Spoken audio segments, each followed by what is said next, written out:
Now, in conclusion of our discussion, what is the difference between a tax deduction and a tax credit? We want to briefly touch on a little bit more advanced topics, and as you start out the class, you may not understand every one of the concepts that we talk about right here, but we just want to kind of bring them up to let you know a couple of the twists and turns and little tricks of the trade that apply to tax deductions and tax credits. Now, the first item that we want to talk about relates to tax deductions, okay, on this side of the board here. Let's say that someone has an income of $10,000 for the year. Now, each taxpayer is automatically granted certain deductions by the tax system. It's just part of the system. They don't have to claim the deductions. They don't have to list out the deductions. They're automatic, okay? The first deduction is called the standard deduction, okay?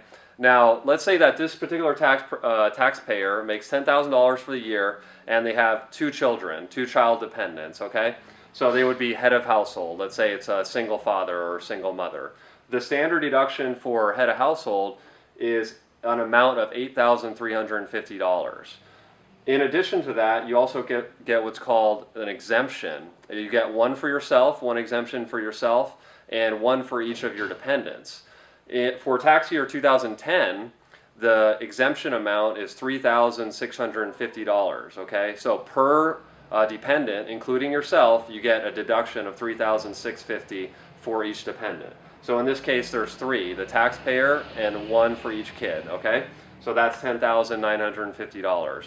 Now, just with these two deductions, if you subtract that from the overall income, you're going to see here that this taxpayer, this situation, these are based on 2010 figures, okay, does not have any taxable income. So no taxable income, that means that none of their income is subject to tax. And you'll find that when you're doing taxes, the way the tax system is currently set up is that, and you might be surprised to find, many taxpayers actually don't have to pay federal income tax because they have enough deductions or enough credits, frankly, to reduce their tax to zero. So this idea that a taxpayer would not have any taxable income is actually not very uncommon at all. Now, what does that matter as far as tax deductions? The thing to remember about this is that someone with no taxable income is not going to receive any benefit, as you see here, is not going to receive any benefit from adding another deduction to their tax return, okay? Because their taxable income is already at zero.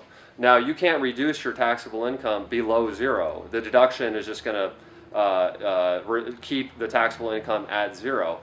In real life tax preparation, what you'll find a lot of times is that the client has bought a house, let's say, and mortgage interest is one of the main deductions that people use on their tax return. However, if the taxpayer does not have taxable income, they really are not going to benefit, at least as far as taxes, from adding on that mortgage interest onto their tax return. Because remember, you could have $40,000 of mortgage interest, $40,000 of deductions here, but when you're already at zero, it's not going to make a difference. And so sometimes what happens is that real estate agent will tell the person, oh, you'll save a bunch of money on your taxes, not realizing that they may already be at not having any taxable income, and therefore an extra deduction is not going to make a difference one way or another, okay? So that's a little bit an advanced topic about tax deductions that to kind of keep in mind. Once you hit zero taxable income, you're not going to benefit from adding on another deduction, okay?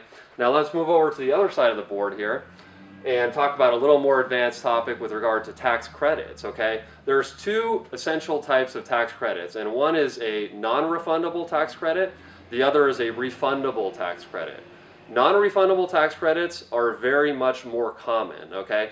That's sort of the default option as Congress is making the laws, is to make a non-refundable tax credit. Refundable tax credit is a little less common, but still very important when you're dealing with tax credits as a tax preparer, okay? Now, what's the difference between a non-refundable tax credit and a refundable tax credit? We can kind of see that here on the board. A non-refundable credit, it can only reduce your income tax to zero. So if you have $1,000 of income tax that you would owe with no credits being applied, and a $2,000 tax credit that you qualify for, say it's this taxpayer over here, and it's a $1,000 child tax credit for each child. So that's $2,000 of child tax credit.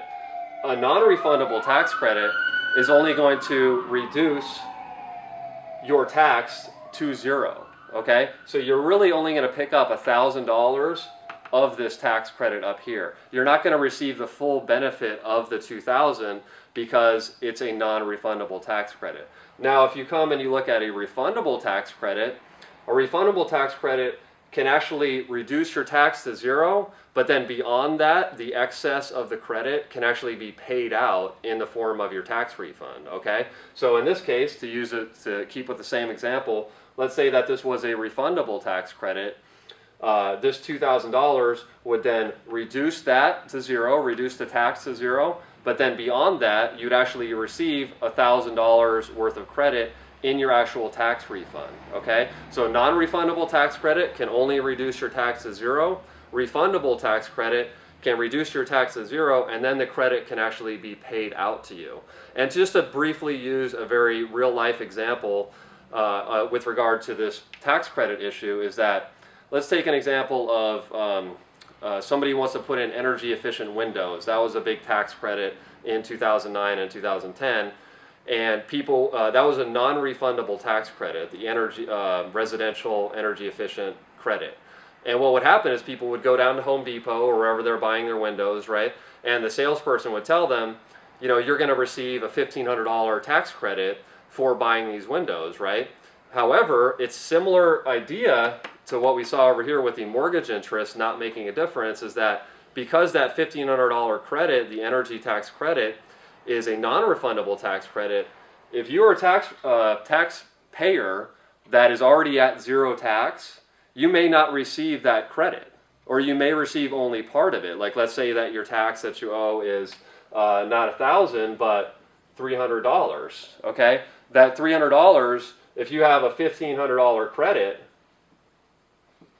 all that you're going to receive of this $1,500 is to cancel out the $300.